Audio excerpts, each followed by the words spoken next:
नमस्कार दोस्तों, आप देख रहे हैं एएसबी बायोलॉजी क्लासेस जहां पर आपको पढ़ाया जाता है biology NCERT line by line concept से लेकर के क्लियरिटी तक।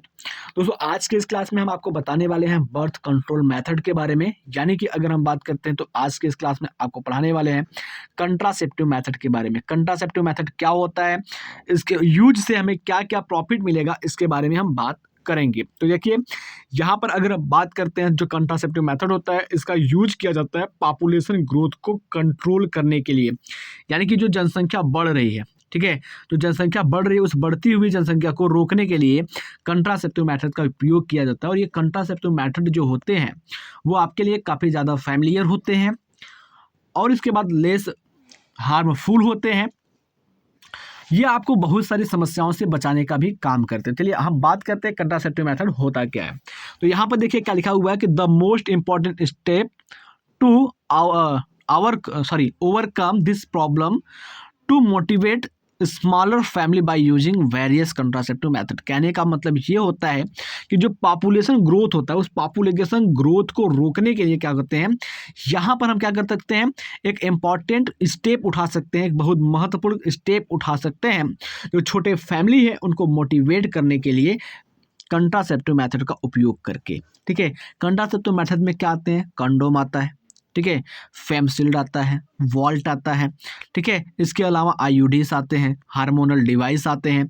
इसके अलावा अगर हम बात करते हो तो यहाँ पर नसबंदी और नलबंदी यानी कि वैसेक्टॉमी और ट्यूबेक्टॉमी होते हैं।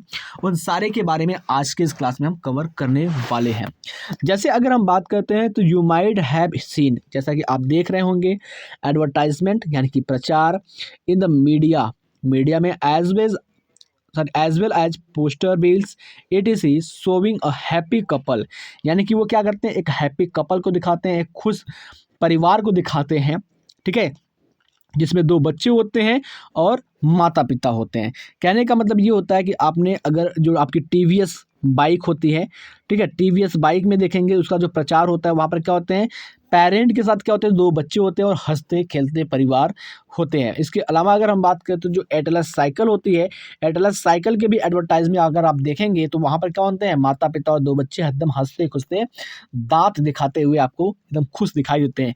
ये जो प्रचार है वो साइकिल की प्रचार नहीं है, साइकिल की प्रचार के साथ साथ आपको बता रहा है कि छोटा परिवार जो होता है वो सुखी परिवार होता है। यानी कि वहाँ से एक स्लोगन पैदा होता है, हम दो हमारे दो। यानी कि स्लोगन पैदा होता है वी टू आवर टू, यानी कि हम पति पत्नी दो तो हमारे बच्चे भी दो होने चाहिए। और आपने बहुत सारे ट्रक के पीछे भी देखा होगा, हम दो हमारे दो। लेकिन अभी अगर हम बात करते हैं तो बहुत जगहों पर ऐसा चल रहा है कि हम दो हमारे आने दो, हम दो हमारे खड़े हैं, गिन सको तो गिन लो। तो ये सारी चीज़ें हमें नहीं करनी है। हमें क्या करना है, हम दो हमारे दो करना है, यानी कि पॉपुलेशन पर कंट्रोल पाया जा सके, जिससे हम अपने परिवार को सीमित रखें, फैमिली को प्लानिंग करके रखें और अपने संतान को, अपने बच्चों को एक अच्छी शिक्षा, एक अच्छा लाइफ स्टाइल दे सके। इसके लिए हम दो हमारे दो का नियम पालन करना ज़रूरी है। अब यहाँ पर बात करते हैं तो मैनी कपल्स, यानी कि बहुत सारे कपल जो होते हैं, मोस्टली द यंग, यानी कि जो यंग होते हैं। उसके बाद अगर हम बात करते हैं इसमें क्या आते हैं, जो अर्बन होते हैं यानी कि शहरी होते हैं, working once have even adopt and one child norm. यानी कि अगर हम बात करते हैं वो क्या करते हैं, एक चाइल्ड यानी कि एक बच्चे को अडॉप्ट करते हैं, ठीक है। Stationery rising the marriageable age, यानी कि अगर हम बात करते हैं तो पॉपुलेशन ग्रोथ पर कंट्रोल पाना है तो हमको क्या करना चाहिए, जो मैरिज की एज है, जो शादी की उम्र है, उसको बढ़ा देनी चाहिए। अब शादी की जो एक्चुअल उम्र है, अगर हम फीमेल की बात करते हैं तो शादी की एक्चुअल उम्र जो फीमेल के लिए वो कितनी है, 18 साल है, ठीक है, और जो मेल है उसके लिए कितना है, 21 साल है, ठीक है। तो मेल के लिए क्या है, 21 साल और फीमेल के लिए 18 साल है। And incentives give to couples with small families, यानी कि जिसकी फैमिली क्या है, छोटी है, उसको क्या देना चाहिए, इंसेंटिव्स देना चाहिए, सरकार की तरफ से कुछ उपहार देना चाहिए, जिसको देख करके लोग और भी उत्साहित हो कि वो भी अपने परिवार को छोटा करके रख सके, ठीक है। और अगर हम बात करते हैं are two of the other major taken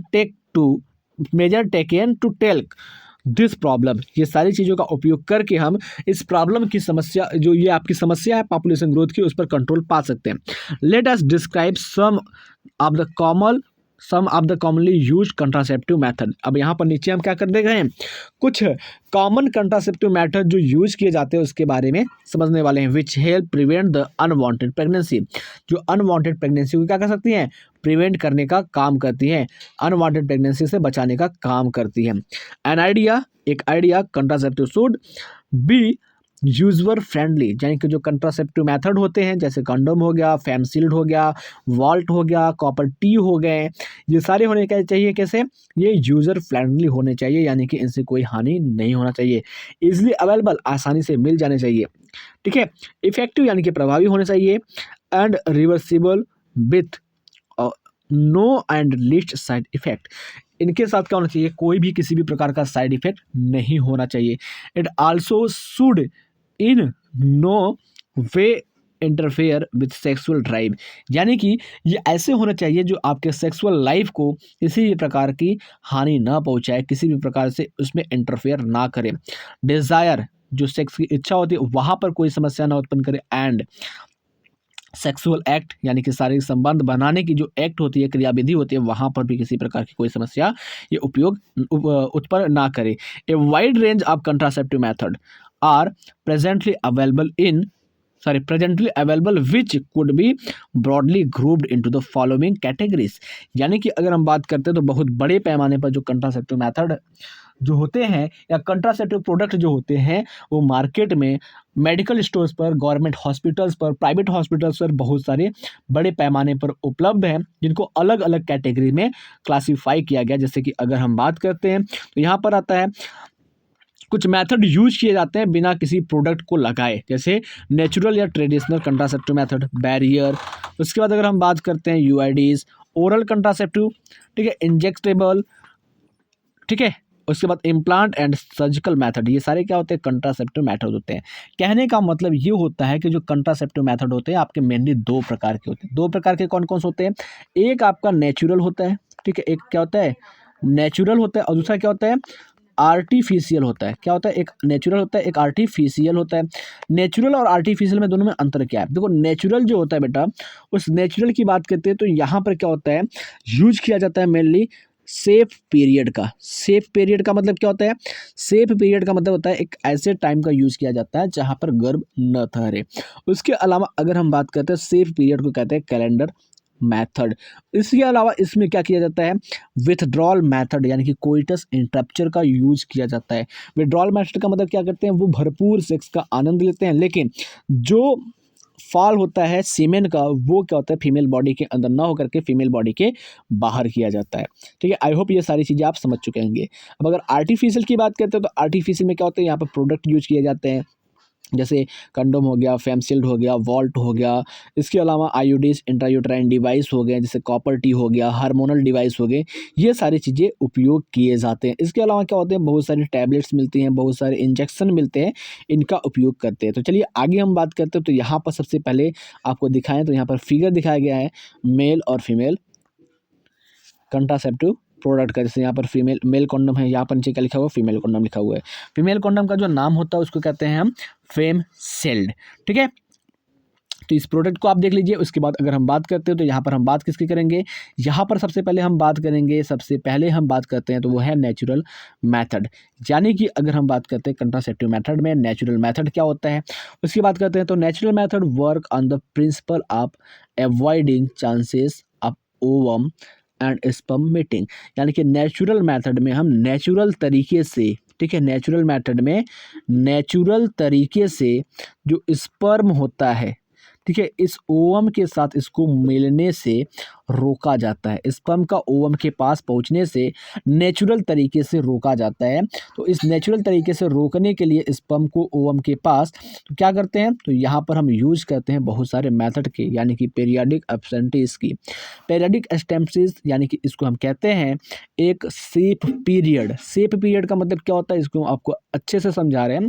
देखिए, जैसे अगर हम बात करें जो फीमेल में मेंस्ट्रुअल साइकिल चलता है वो कितने दिनों का चलता है, मेंस्ट्रुअल साइकिल चलता है 1 दिन से लेकर के 28 या 29 दिन तक चलता है। ठीक है, 28 या 29 दिन तक चलता है। अब इसमें अगर हम बात करते हैं तो इसको 4 भागों में बाँट देते हैं। यहाँ पर आपका क्या हो जाएगा, 14th डे हो जाएगा, यानी कि 14वां दिन हो जाएगा। 1 से लेकर के जो 5 दिन तक होता है, क्या होता है वो आपका मेंस्ट्रुएशन फेज होता है, जहाँ पर ब्लीडिंग होती है, ब्लड आता है। उसके बाद क्या होता है, फॉलिकुलर फेज होता है, जो आपकी फॉलिकल्स क्या होती है, ग्रोथ होती है। 6 से लेकर के 13 डे का फॉलिकुलर फेज होता है, जहाँ पर आपके फॉलिकल्स ग्रोथ होते हैं। 14 डे क्या होता है, ओव्यूलेटरी फेज होता है, ओवम रिलीज होता है। उसके बाद क्या होता है, पोस्ट ओव्यूलेटरी फेज होता है, जिसको ल्यूटियल फेज के नाम से जानते हैं। अब यहाँ पर समझने की चीज़ ये है मेरे दोस्त, समझने की चीज़ ये है क्या, किसी किसी फीमेल के अंदर जो आपका मेंस्ट्रुअल साइकिल होता है वो 28 या 29 दिन से अलावा ज़्यादा हो सकता है, 30-31 दिन का हो सकता है, या किसी में 28 दिन के अलावा 26-27 दिन का हो सकता है, लेकिन एक एवरेज जो होता है वो कितना होता है, 28 से 29 दिन का होता है। तो यहाँ पर समझिए, जब अगर हम बात करते हैं तो हमको 28 से 29 दिन का अगर ओव्यूलेटरी फेज मेंस्ट्रुअल फेज होता है, मेंस्ट्रुअल साइकिल होता है, तो उसमें क्या होगा, 14वें दिन क्या होता है, ओव्यूलेशन होता है, यानी कि ओवम क्या होती है, बाहर रिलीज होती है ओवम। तो ओवम की अगर हम लाइफ स्पॉन की बात करते हैं, ठीक है, ओवम की अगर लाइफ स्पॉन की बात करते हैं वो क्या होती है, 24 घंटे होती है। और वहीं पर अगर हम स्पर्म के लाइफ स्पॉन की बात करते हैं तो स्पर्म का जो लाइफ स्पॉन होता है कितना होता है, 72 घंटे होता है। तो यहाँ पर समझने की चीज़ ये है, तो 14 से अगर हम 72 घंटे को जोड़ें, ठीक है, तो अगर हम 13 तारीख को सेक्सुअल कांटेक्ट बनाते हैं और क्या होता है, इंसेमिनेशन हो जाता है। इंसेमिनेशन यानी कि अगर हम बात कर रहे हैं सेक्सुअल कांटेक्ट बनाने के बाद जो स्पर्म है मेल का फीमेल के बॉडी में रह जाता है। जब मेल का फीमेल के बॉडी में स्पर्म रह जाता है तो 13 तारीख से जो 72 घंटा होगा, कितना होगा, 13 तारीख तो आपका एक पूरा हो जाएगा, 14 भी हो जाएगा और 15 भी हो जाएगा, यानी 13, 14, 15। और ओव्यूलेशन कब होगा, 14 तारीख को होगा। जब 14 तारीख को ओव्यूलेशन हो जाएगा तो स्पर्म तो 15 तारीख तक रहेगा। जब स्पर्म 15 तारीख तक रहेगा तो क्या होगा, फर्टिलाइजेशन हो जाएगा। ठीक है, अब दूसरी बात, अगर हमने क्या किया, 15 तारीख को सेक्सुअल कांटेक्ट बनाया। अब 15 तारीख को सेक्सुअल कांटेक्ट बनाया तो क्या हुआ, जो ओवम होता है, ओवम क्या होता है, 24 आवर रहता है। और 15 तारीख को बनाया तो ओवम तो जिंदा रहेगा, तो 15 तारीख को भी आपका क्या हो जाएगा, फर्टिलाइजेशन हो जाएगा। तो इन सभी से बचने के लिए क्या करते हैं, एक सेफ पीरियड यानी कि बीच वाला रास्ता ढूंढा जाता है। एक ऐसा टाइम जहां पर फर्टिलाइजेशन को रोका जा सके, जहां पर ओवम और स्पर्म को बचने से रोका जा सके। और जैसा कि मैंने आपको शुरू में बताया कि किसी किसी फीमेल में जो मेंस्ट्रुअल साइकिल होता है वो पहले आ जाता है और किसी किसी में लेट तक आता है।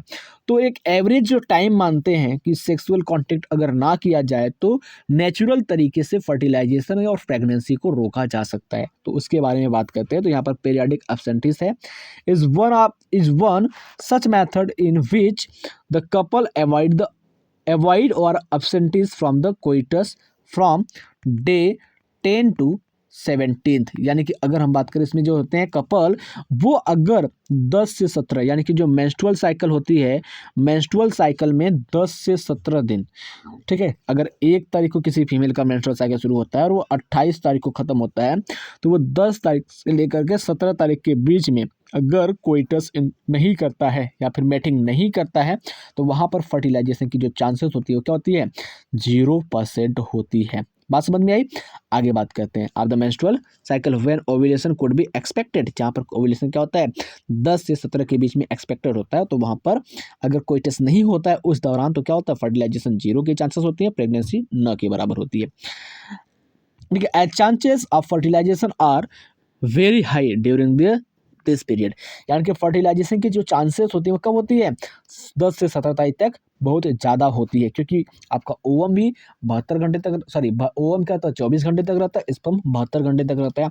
अगर ओव्यूलेशन 14 तारीख से एक दिन पहले हो गया तब पर भी गड़बड़, एक दिन बाद हुआ तब पर भी गड़बड़। तो इसलिए क्या करते हैं, एक सप्ताह यानी कि 10 से 17 तारीख तक हम इसको अगर अवॉइड कर देते हैं, कोई टेस्ट नहीं करते हैं, तो क्या हो जाता है, फर्टिलाइजेशन नहीं होता तो प्रेगनेंसी नहीं होगा।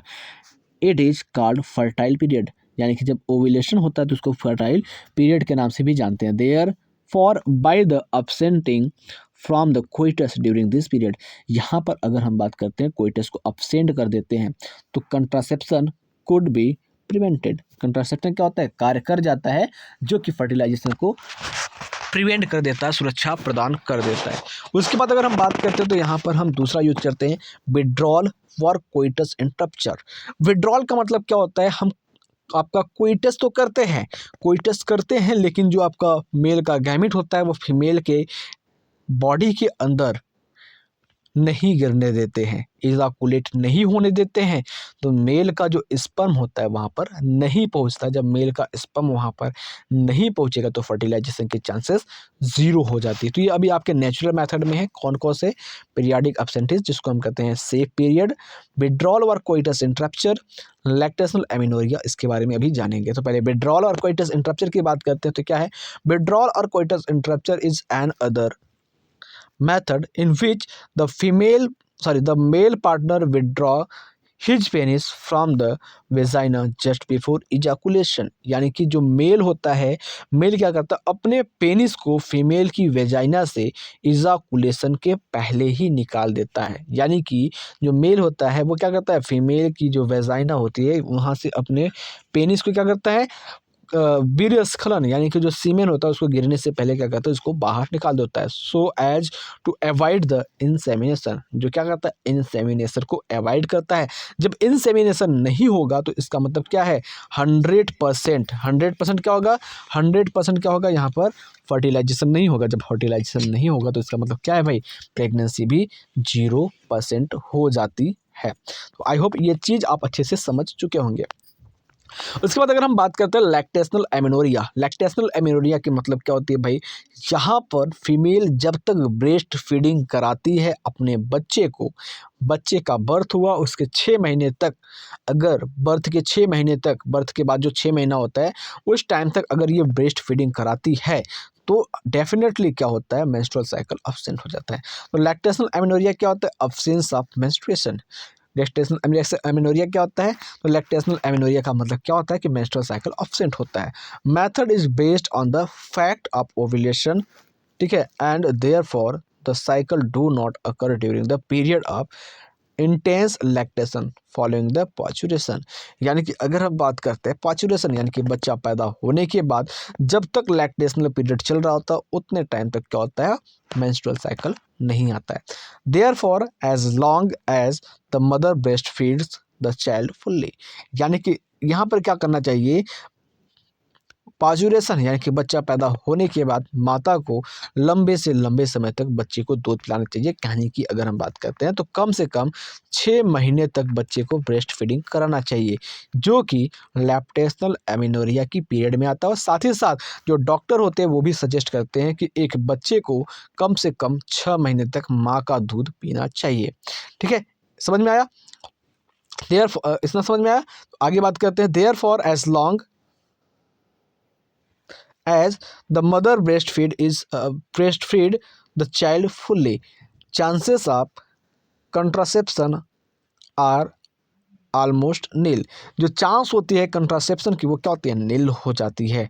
यानी कि अगर हम बात करते हैं, सॉरी कंट्रासेप्शन नहीं, कॉन्सेप्शन का मतलब क्या होता है, फर्टिलाइजेशन होने की जो चांसेस होती है क्या हो जाती है, नील यानी कि 0 हो जाती है। हाउएवर जबकि this method has been reported to be effective only up to maximum period of 6 month. जैसा कि मैंने आपको ऊपर बताया कि जो 6 महीने होते हैं वही क्या होते हैं, आपके कारगर चीज़ें होती है पाचुरेशन के बाद। यानी कि बच्चा पैदा हो जाता है उसके 6 महीने तक पीरियड आपका नहीं आएगा अगर कोई फीमेल ब्रेस्ट फीडिंग करा रही है तो।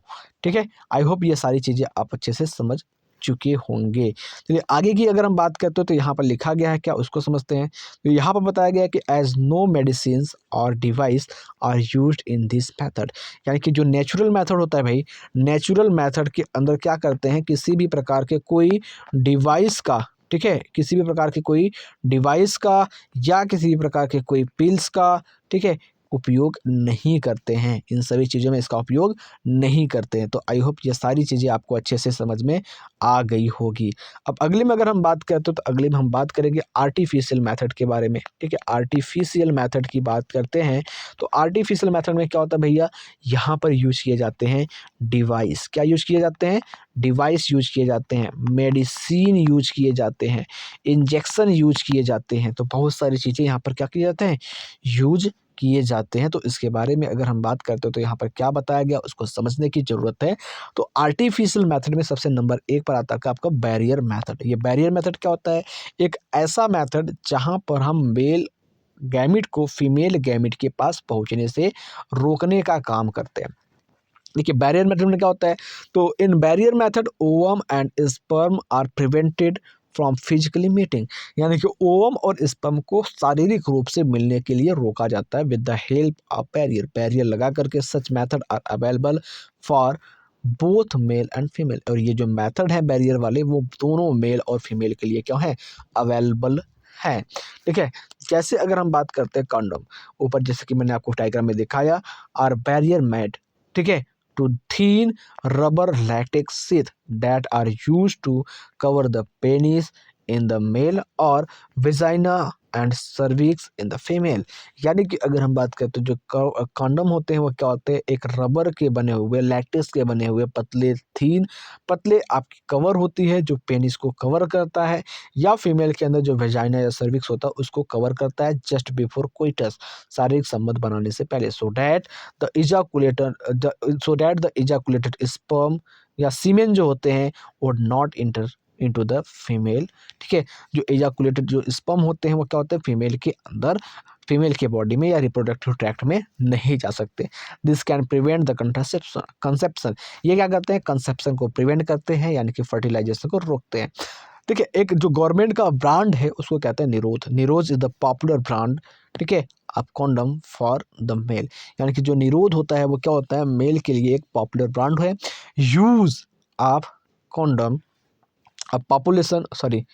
use of condom has increased in the recent year due to its additional benefit of protecting the user for contracting STI, यानी कि सेक्सुअल ट्रांसमिटेड इन्फेक्शन से बचने के लिए और एड्स से बचने के लिए इसका उपयोग ज़्यादातर बढ़ चुका है। Both the male and female condom are disposable, यानी कि जो मेल और फीमेल के कंडोम होते हैं दोनों के दोनों क्या होता है? डिस्पोजेबल होते हैं, यानी कि सिंगल टाइम यूज किए जाते हैं। कैन बी सेल्फ इंसर्टेड, और ये क्या होते हैं? अपने हाथ से इंसर्ट किए जाते हैं। And thereby gives privacy to the users, यानी कि ये क्या करते हैं? यूजर्स को प्राइवेसी देने का काम करते हैं। ठीक है। यानी कि अगर हम कंडोम का यूज करते हैं तो कंडोम को पहनने के लिए या इंसर्ट करने के लिए किसी दूसरे डॉक्टर या नर्स की जरूरत नहीं होते हैं, ये सेल्फ इंसर्ट किए जा सकते हैं और इससे क्या होती है? पार्टनर्स की प्राइवेसी बनी रहती है। उसके बाद अगर हम बात करते हैं दूसरे बैरियर की जो यूज किए जाते हैं फीमेल गैमेट और मेल गैमेट को मिलने से रोकने के लिए फिजिकली तरीके से, जिसमें आता है आपका डायफ्राम। ठीक है। क्या आता है?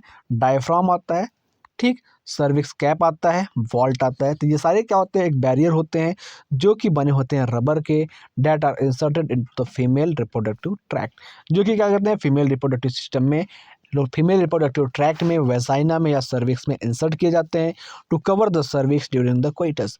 कोइटस के दौरान, शारीरिक संबंध बनाते दौरान क्या करते हैं? फीमेल की बॉडी को, सॉरी, फीमेल की जो सर्विक्स होती है उसको क्या करते हैं? कवर कर देते हैं, जिससे जो आपका गैमेट होता है, मेल का जो गैमेट होता है वो फीमेल के गैमेट के पास नहीं पहुंच सकता है। They prevent conception by blocking the entry of the sperm through the cervix, यानी कि जो आपके ये वॉल्ट होते हैं, डायफ्राम होते हैं, ये सारे क्या करते हैं? एक ब्लॉकिंग उत्पन्न करते हैं, एक ब्लॉक बना देते हैं, रोक लगा देते हैं, जिससे मेल क्या होता है? नहीं पहुंच पाता है।